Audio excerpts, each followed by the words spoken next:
SG Consultancy Services. Study MBBS in Russia, Philippines, Uzbekistan.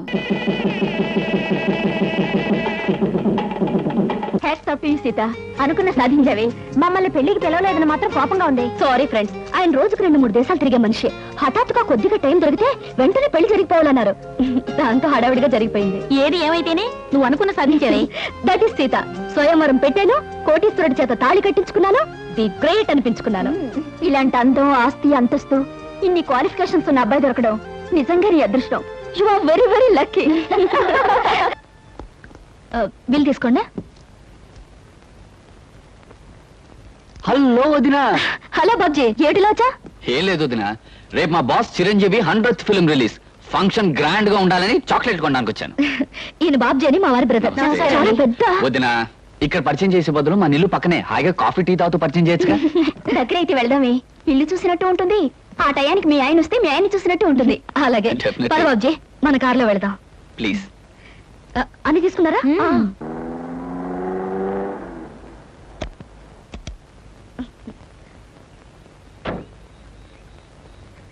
వదినా, ఇది కాదు, అదే మా నిల్లు. రావద్దునా?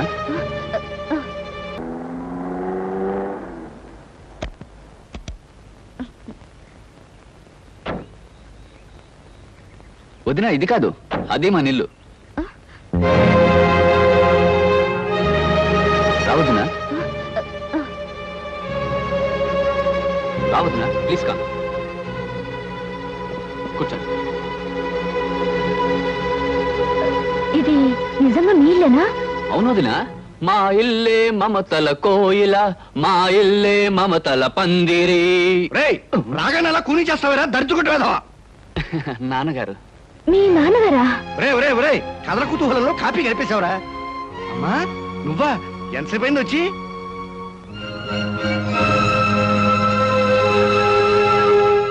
వీడు కథల కుతూహలం కూడా తెలియని అజ్ఞానమ్మా. నాన్న, కథల కుతూహలం చండ ప్రచండం అని రాగాల పేర్లు చెప్పడం తప్ప అసలు నీకు పాఠం ఏం తెలుసు? బాత్రూమ్ లో మోరవడం తప్ప.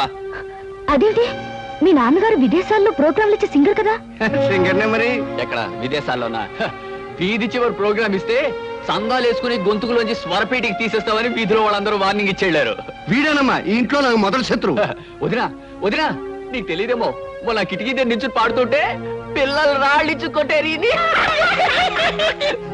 దరిద్ర పేదవా, అర్థమైన హీరోల పోస్టర్లు అంటించి వాటి మీద ప్రాణముద్దలు కొట్టుకుంటూ బతికే నీ బతుకు నా బతుకు మంచిదేరా. మామ మీద కొట్టానంటే కేదార్గౌడలో కెవ్వుమని ఎడుస్తావు. 5వ క్లాస్ పేదవా. అదేంటి, మీ చిన్నబ్బాయి ఐఏఎస్ పాస్ అయ్యి? ఐఏఎస్ వీడి బోందా. 5వ ఫారం 6 సార్లు తప్పాడు. 6వ ఫారంలో జాయిన్ చేస్తే స్కూల్లోంచి పారిపోయాడు. తొమ్మరగుండి వేస్తాం. నూతి మీద కొట్టానంటే మధ్యమావతి రాగంలో ఏడుస్తావు. ఏమిటండి మీ గొడవ? అంటే ఎప్పుడు ఏడిపించు తింటారు. అరే, కోళ్ళు వచ్చేసింది. అదేమిటమ్మా చెప్పా చేయకుండా వచ్చావు? అమ్మా, వదిన నేనే తీసుకొచ్చానమ్మా. అదేమిటండి, మీరు ఇంటి పనులు చేస్తున్నారు, మీరు సొసైటీ లేడీ అని? ఈవిడ లేడీ కాదు, దుప్పి కాదమ్మా, నా పెళ్ళం. అది కాదండి, ఈవిడ పబ్లిక్ సర్వీస్ చేస్తారని. పబ్లిక్ సర్వీస్ లేదు, నా బొందా లేదు. ప్రైవేట్ గా అంట్లు తోగుకుంటూ ఉంటుంది, మా అందరికి వంట చేసి పెడుతుంది, అప్పుడప్పుడు ఇలా పొడుస్తుంది. పులిహార సేమ్యా ఉప్ప చాలా అద్భుతంగా చేస్తుంది. నువ్వు దగ్గర కూర్చొని చేయించుకు మరి. మీ మామగారు మాటలకేం లేమ్మా, ఆయన అలాగే మాట్లాడతారు. నిన్ను చూస్తే మాత్రం నాకు చాలా గర్వంగాను ఆనందంగాను ఉందమ్మా. గొప్పింటి బిడ్డవై ఉండి ఆస్తి అంతస్తు అనుకుండా మీ నాన్నగారి దగ్గరే సేల్స్ మెన్ గా పనిచేస్తున్న మా అబ్బాయిని పెళ్లి చేసుకోవడం నిజంగా గొప్ప విషయం అమ్మా. ఏమిటి, కృష్ణ మా నాన్నగారి దగ్గర పనిచేస్తే సేల్స్ మెనా? అవునమ్మా, నీకు తెలుసుగా. ఏమే, పెళ్ళైన భర్తను పట్టుకుని సేల్స్ మెన్, నౌకరు, చౌకీదార్ అంటూ ఉంటే కోడలు మనసు బాధపడదు? పెళ్లి చేసేసుకుంది కదా, ఏ ప్రొపరేటర్ అయిపోతాడు. నువ్వు వెళ్ళి మన కోడలకి, స్నేహితులకి, వాళ్ళందరికీ కాఫీ టిఫిన్ చేసేసరా. మీరంతా కూర్చోండి అమ్మా. ఇది కడుకురా. ఉల్లిపాయలు తరిగిస్తాను, కూర్చోండమ్మా. పెద్ద కోటీశ్వరుడు చెప్పింది ఏమైంది? స్వయంవరం ప్రకటించి మరీ సెలెక్ట్ చేసుకుంది. విదేశాలు, విమాన ప్రయాణాలు అంది. ఇంతటి సంబంధానికి పేపర్ ప్రకటన ఒకటి.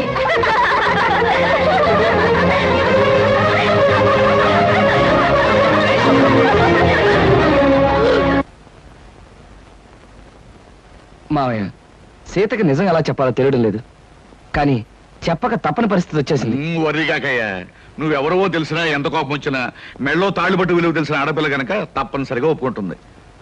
అమ్మా సీత, ఎక్కడి చేస్తున్నావమ్మా? ఇప్పుడే అల్లుడు గారు నేను నీ గురించే తలుచుకుంటున్నాం. నేను కూడా మీ అల్లుడు గారి గురించే తలుచుకుంటూ వచ్చాను. బై బై, మీ హనీమూన్ ప్రయాణానికి కావాల్సిన కొనుక్కున్నావా? నాకు కావాల్సింది కొనుక్కుందామంటే నాకు అది దొరకటం లేదు డాడీ. ఇట్స్ ఆల్ రైట్, వెళ్ళేది ఢిల్లీ కదా, కావాల్సినవన్నీ అక్కడే కొనుక్కోవచ్చు. అవును, మనకు కావాల్సినవన్నీ అక్కడే కొనుక్కోవచ్చు సీత, యూ డోంట్ వరీ. మాకు ఢిల్లీ టికెట్స్ ఎంత కొన్నారు డాడీ? 1500 చిల్లరైందమ్మా. అంటే మన ఆఫీస్ లో ఒక సేల్స్ మెన్ జీతం అంతే కదండి? అంతే అయి ఉంటుంది. I don't know what uncle, మీ సేల్స్ మెన్ కి ఎంత ఇస్తారో ఆయన అడగడం దేనికి? పుచ్చుకునేది మీరేగా. Sita, what are you talking? Shut up! అబద్ధాలు కట్టుకథలు చెప్పి నన్ను మోసం చేస్తావా? మా నాన్నగారి దగ్గర జీతం డబ్బుల కోసం పనిచేసేవాడివి నా దగ్గర మల్టీ మిలియనర్ల వద్ద చెప్తావా? ఎందుకో పనికిరాని నీ కుటుంబ సభ్యుల్ని, గ్రేట్ పీపుల్ అని నాకు పరిచయం చేస్తావా? నా మెళ్ళలో తాళిబొట్టుకి మోసం, అబద్ధం, కుట్రనే 3 ముళ్ళు వేసి నా బ్రతుకుని అన్యాయం చేస్తావా? అమ్మా సీత, ఆవేశపడ. ఈ పెళ్లి జరగడానికి కారణం అతను కాదమ్మా, నేను. డాడీ, అవునమ్మా, అతని అబద్ధాలను బలపరిచి నేను నమ్మేటి చేసి ఈ పెళ్లి జరిపించింది నేనమ్మా. డాడీ, ఈ పని నువ్వు చేసావా?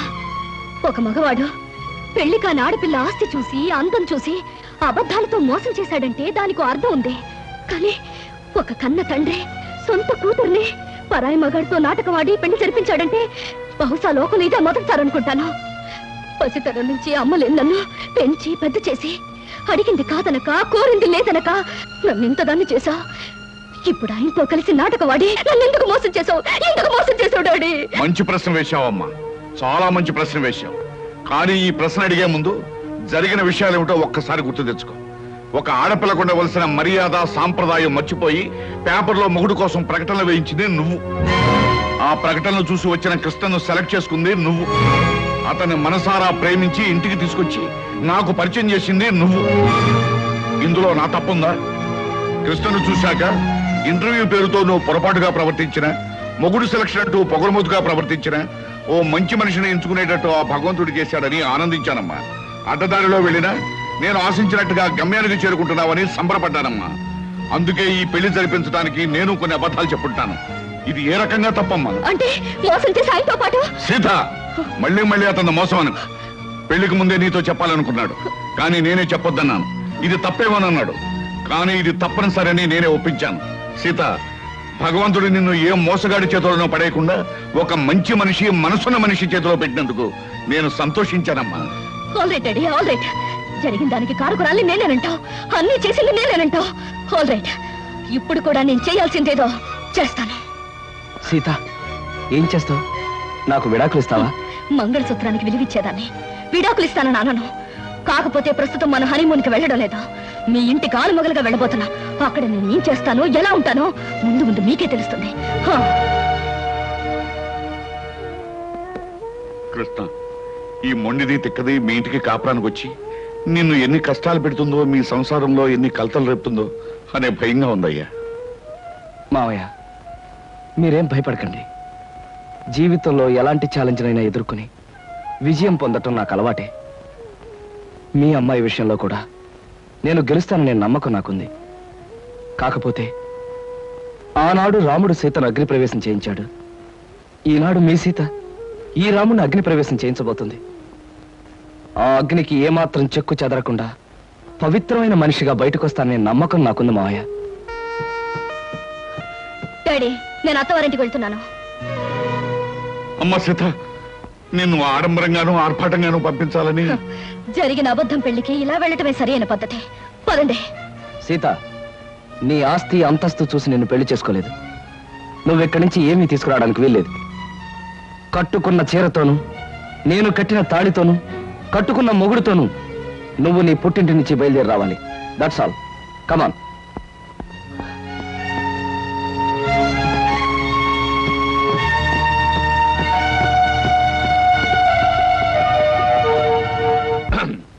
మా బాస్ చిరంజీవి ఇలాగే ఒక సినిమాలో ఫస్ట్ నైట్. అప్పుడు ఆపుతావా నీ గోలా?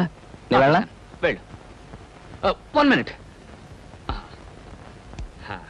Okay, thank you. వెళ్ళు.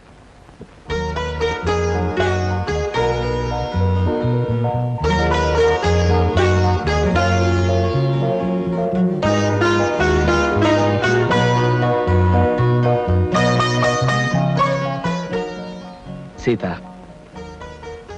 మగాడికైనా ఆడదానికైనా జీవితంలో ఈ తొలి రాత్రి అనేది ఓ మరపురాని మధురమైన అనుభవం అంటారు. ఈ అనుభవంతో మనుషుల్లో ఆత్మీయతలు పెరుగుతాయి, ఒకరినొకరు పూర్తిగా అర్థం చేసుకోవడం జరుగుతుంది. సీత, నేను నీకు ఎన్నో అబద్ధాలు చెప్పుండొచ్చు, కానీ ఒక్కటి మాత్రం నిజం. నేను మనస్ఫూర్తిగా మనసారా నిన్ను మొదటిసారి చూసినప్పుడే ప్రేమించాను. I love you Sita, I love you. మీరు నన్ను ముట్టుకోవడానికి వీల్లేదు. సీత, అవును, తాళి కట్టారు గనక లోకం ముందు మీకు భారీగా తల ఉంచే ఉంటాను. కానీ నా మనసును మోసం చేశారు గనక నేనెన్నటికీ మీకు దగ్గర కాలేను. సీత, ఏమిటి అర్థం లేకుండా? అవును, లోకం దృష్టిలోనూ అందరి దృష్టిలోనూ మనం భార్యాభర్తలుగా ఉంటాం, కానీ శారీరకంగాను మానసికంగాను ఒకరికొకరు దూరంగానే ఉంటాం. అంటే ఇది నువ్వు నాకు విధించే శిక్ష? అవును, నన్ను మోసం చేసినందుకు, అబద్ధాలతో నన్ను పెళ్లి చేసుకున్నందుకు మీరు శిక్ష అనుభవించి తీరాలి.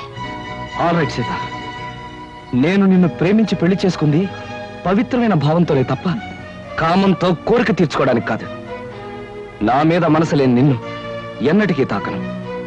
ఏదో ఒక రోజున నన్ను అర్థం చేసుకుని నువ్వు నా దగ్గరికి రావాలే తప్ప నేను మాత్రం నీ దగ్గరికి రాను. అంతవరకు లోకం దృష్టిలో మాత్రమే నీకు భర్తగా ఉంటాను. Good night. శంకరం, శంకరం,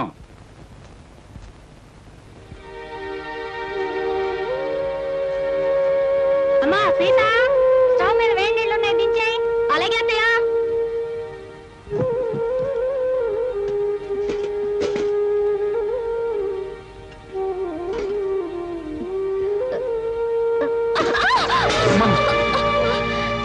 ఏమిటమ్మా సీత, చేతులు కలియా? లేదు నాన్న, నా కర్మ ఇలా కాలింది. అవే మాటలమ్మా. అయినా కోటీశ్వరుడి కూతురివి, నీకు ఈ వంట పని అంట్ల పని ఏమిటమ్మా? పుట్టి బుద్ధి ఎరిగాక నువ్వెప్పుడైనా వంటగదిలోకి అడుగు పెట్టావమ్మా? అలాంటి నన్ను కష్టాల్లోకి బాధల్లోకి అడుగు పెట్టాలనేగా మీరు అబద్ధాలు చెప్పి నాకే పెళ్లి చేసింది. అమ్మా సీత, నాన్న, చేతి మీద పడిన వేడి నీళ్లకు నా కన్నీళ్లే వస్తాయి, కానీ నా కన్నీటి చుక్కలు చూసిన మీకు బాధతో గుండె కోతపడి నెత్తుటి చుక్కలు వస్తాయని నాకు తెలుసు. నేను కోరుకునేది అదే. అమ్మా సీత, ఓ మంచి మనిషితో నీ పెళ్లి జరగాలని నేను తాపత్రయపడ్డానే తప్ప నువ్వో పని మనిషిలాగా అలవాటు లేని అడ్డమైన పనులు చేయాలని నేను కోరుకోలేదమ్మా. 2000 జీతంతో 6 మంది ఉన్న కుటుంబాన్ని పోషించే ఒక మధ్యతరగతి మనిషి ఇల్లాలు అన్ని పనులు చేసే తీరాలన్నా. ఇది నువ్వు కన్నబిడ్డకు చేసిన మహోపకారం. పార్వతి, పవిత్రమైన కళ్యాణి రాగం లాంటి వార్త తీసుకొచ్చానే. ఎక్కడ అరే బావగారా, ఎంతసేపు అయింది వచ్చి? ఇదేమిటి ఇక్కడ నిలబడ్డారు? రండి కూర్చుందాం. రండి రండి, కూర్చోండి. నమస్కారం అండి. నమస్కారం. బావగారు పళ్ళు తీసుకొచ్చారు. అన్నీ మీ అమ్మాయికైనా మరి మాకేమైనా ఉన్నాయా? నీకే బావగారు. ఆహా, పొద్దున్నే గుమ్మం తగిలి పడిపోయారని తెలిసింది. పలకరించి వెళ్దామని వస్తూ పళ్ళు తీసుకొచ్చాను. నానోయ్, గుమ్మం తగిలి పడితేనే బుట్టడు పళ్ళు పట్టుకొచ్చారు. ఇంటి మించి పడ్డావంటే లారీ నిండా పంపిస్తారేమో. ఒకసారి ట్రై చేయకూడదు. రే, లారీ పళ్ళ కోసం నేను ఇల్లెక్కి కిందకు దూకాలంట. మొహం మీద కొట్టానంటే ముఖారు రాగంలో మొత్తుగా ఎడుస్తావు వేదావా. నమస్కారం అన్నయ్య గారు. నమస్కారం అమ్మా. ఇదేనా రావటం? ఇంత ముందే వచ్చానమ్మా. కాఫీ తీసుకొస్తా. వద్దమ్మా, మీతో ఒక విషయం చెబుదామని వచ్చాను. గాంధీనగర్ లో నాకు ఒక ఇల్లు ఉందమ్మా. అది నౌకర్లు చాకర్లతో అన్ని సదుపాయాలు గల ఇల్లు. ఊరికినే పడాడటం ఎందుకు, మీరందరూ కలిసి దాంట్లో మారితే బాగుంటుంది అని అనిపించిందమ్మా. ఏమిటి, నౌకర్లు చాకర్లు అన్ని సదుపాయాలు ఉన్న ఇల్లా? ఛాయరాయ కీర్తన లాంటి శుభవార్తని కాస్త ముందెందుకు చెప్పలేదు బావగారు? రేపే ఇంటికి మార్చేద్దాం. అవునా? చక్కగా ఓ గదిలో నువ్వు తలుపులు మూసుకుని సంగీతం పాడుకోవచ్చు. మరో గదిలో గదుల మాట ఎలా ఉన్నా నౌకర్లు సౌకర్యాలు ఉంటే సీతకు నాకు పనులు తప్పుతాయి. తప్పకుండా మారిపోతాం అన్నయ్య గారు. వద్దత్తయ్య గారు, మా నాన్నగారు అభిమానంతో చెప్పొచ్చు కానీ మనం అక్కడికి వెళ్ళడం చిన్నతనం అనుకుంటున్నావు తల్లి. అభ్యాదేం లేదమ్మా. అద్దెళ్లలో దిక్కుమాలు చావు చస్తూ 6 రాగంలో ఏడుస్తూ బతికే కన్నా హాయిగా మన ఇంట్లో ఉండడం మంచిదమ్మా. అది కదా మావయ్య గారు, అక్కడికి వెళ్ళడం వల్ల ఒక నష్టం ఉంది. ఏమిటది? మా వంశంలో ఆడపిల్లలు కన్నవారిచిన కొంపలో కాపురం పెడితే కాపురం పెడితే ఆ అమ్మాయి తాలూకు మావగారికి ప్రాణగండమట. అమ్మో నాకే. ఇంతకు ముందు ఒకరిద్దరు అలాగే పోయారు కాదు నాన్న? ఏమిటి బావగారు, మీకు ఈ విషయం ముందే తెలుసా? సంగీతంతో నేను చిత్రహింసలు పెడుతున్నానని మా వధ ఉంటున్న మాటలు మీరు నమ్మేసి నా ప్రాణాలు తీసేద్దాం అనుకున్నారు అన్నమాట. నువ్వు పోతే మీ అందరూ ఎంత చక్కగా హాయిగా బంగ్లాలో ఉండొచ్చు. మా గురించి ప్రాణత్యాగం చేయనన్నా. త్యాగం చేయడానికి ఇది ప్రాణం అనుకున్నావా, పంచాలు ఉంగి అనుకున్నావా? మామిడి పండుతో కొట్టానంటే మలైమారుతరాగంలో ఎడుస్తావు వేధవా. బావగారు, మీ అమ్మాయి ఏ ఏ పనులు చేస్తే నా ప్రాణానికి గండం వస్తుందో ఒక లిస్టు వేసి ఇవ్వండి. అవి చేయకుండా నేను జాగ్రత్త పడతాను. నాన్న, అభిమానంతో మీరు చేయబోయిన సహాయాన్ని వద్దన్నందుకు నన్ను మన్నించండి. నా నుదుటినిలా రాసి పెట్టినందుకు మేమంతా ఇక్కడే ఇలాగే ఉండాలి. కృష్ణ, అందరూ నిన్ను అదృష్టవంతుడు అని పొగుడుతున్నా, కానీ నీ మనసులో అగ్నిపర్వతం మండుతోందని నాకు తెలుసు. అమ్మాయి పంతం పట్టుదల చూస్తుంటే నువ్వు పెళ్లి వద్దు వద్దని చెప్తున్న అమ్మాయి నీకు ఇచ్చి పెళ్లి చేసి పొరపాటు చేశానేమనిపిస్తోంది. మావయ్య, జీవితంలో ఛాలెంజ్ని ఎదుర్కోవడం నాకు చిన్నప్పటి నుంచి అలవాటైన ముందే చెప్పాను. సీతను తప్పకుండా మార్చి నా మనిషిగా, మామూలు మనిషిగా చేస్తాను. మీరేం బాధపడకండి.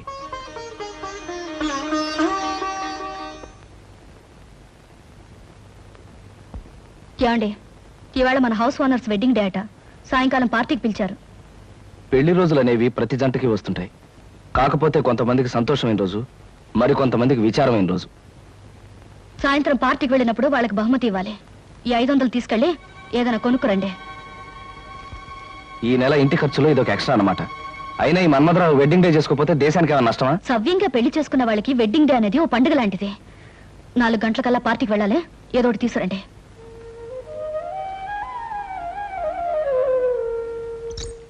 అమ్మాయి గారు, అమ్మాయి గారు, అదేంటి సింహాచలం ఇలా వచ్చా?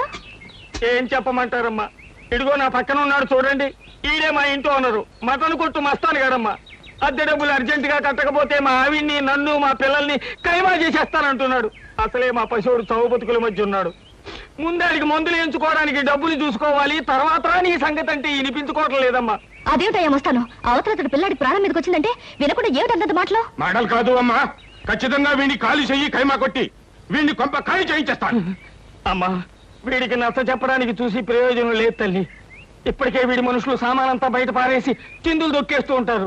నా పెళ్ళం బిడ్డను ఒళ్ళో పెట్టుకుని చావు బతుకుల మధ్య ఉన్నాడు అని ఏడుస్తూ ఉంటుంది.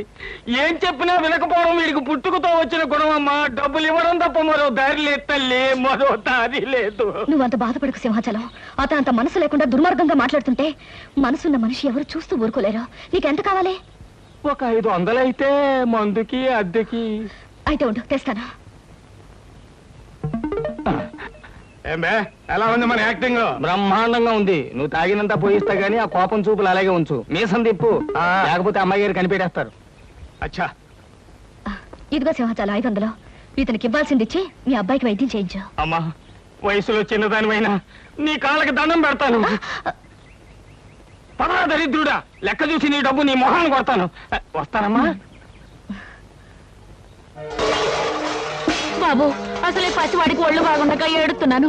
ఇప్పుడు అద్దె పేరు చెప్పి సామాన్లన్నీ బయట పడేసి అన్యాయం అయిపోతాను బాబు. నోరు మీవే. నాకు అద్దె డబ్బులు ఎగ్గొట్టి మీ ఆయన సొమ్ములన్నీ సీసాలు తగలేస్తుంటే నేను నోరు మూసుకుంటావాలా?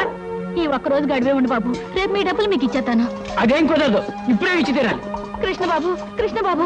ఏమిటి మంగమ్మ, ఏం జరిగింది? 3 నెలలు అద్దె బకాయి పడిందని ఇంట్లో సామానంతా ఈదులో పడేస్తానండి పెద్ద మనిషి. 3 రోజులుగా బిడ్డ ఒళ్ళు అగ్గిలా కాలిపోతున్నా. ఆసుపత్రికి తీసుకెళ్ళడానికి కూడా డబ్బులు లేక బాధపడుతున్న దాన్ని. ఇప్పుడు ఈ అద్దె డబ్బులు ఎక్కడి నుంచి తెచ్చేయగలను బాబు? అవును, సింహాచలం ఏమయ్యాడు? వాడే సవ్యంగా ఉంటే మాకు ఇట్టండి కట్టాలి ఎందుకు వస్తాయి బాబు? కృష్ణ బాబు, నా కాపురాన్ని మీరే నిలబెట్టాలి. నా బిడ్డ ప్రాణం మీరే కాపాడాలి బాబు, మీరే కాపాడాలి. బాబు వెళ్ళు. రండిరా. ఓయ్, ఆ సామానంతా లోపల సర్ది వెళ్ళండి. అలాగే అయ్యా. మంగమ్మ, ఇదిగో డబ్బు. ఇంటి ఖర్చులకి, కుర్రాడి హాస్పిటల్ ఖర్చులకి ఉంచు. మీరు నిజంగా దేవుడు బాబు. మంచి సమయానికి చల్లని మనసుతో వచ్చి మమ్మల్ని కాపాడారు. మీరు 1000 సంవత్సరాలు బతకాలి బాబు. సీత, సీత. ఏమిటండి ఇంత ఆలస్యంగా వచ్చారు? బహుమతి ఏం తీసుకురాలేదా? లేదు సీత, అనుకోకుండా ఓ సంఘటన ఎదురైంది. మన సింహాచలం లేడు, ఇంటి వన్న డబ్బు ఇవ్వలేదని వాడి సామాన్లన్నీ బయట పారేశాడు. ఓ పక్క పిల్లాడికి ప్రాణం మీదకొచ్చి మందులు ఇప్పించడానికి డబ్బు లేక ఆ తల్లి ఏడుస్తుంది. ఆ పరిస్థితి చూస్తే నాకే కళ్ళలో నీళ్లు తిరిగాయి. అసలు ఒక డబ్బున్న వాడి పెళ్లి కానుక ఖర్చు పెట్టడం కంటే ఓ పేదవాడి బ్రతుకు ఖర్చు పెట్టడం మంచిదని చెప్పి ఆ డబ్బు వాళ్ళకే ఇచ్చేశాను. చాలా అద్భుతంగా ఉంది మీ అబద్ధం. ఏమిటి సీత, ఏమిటి నువ్వు అనేది? ఏమీ తెలియనట్టు నటించాలని చూడకండి. నాకంతా తెలుసు. పొద్దున్నే సింహాచలం వచ్చి నా దగ్గర పరిస్థితి అంతా చెప్పి 500 తీసుకెళ్లాడు.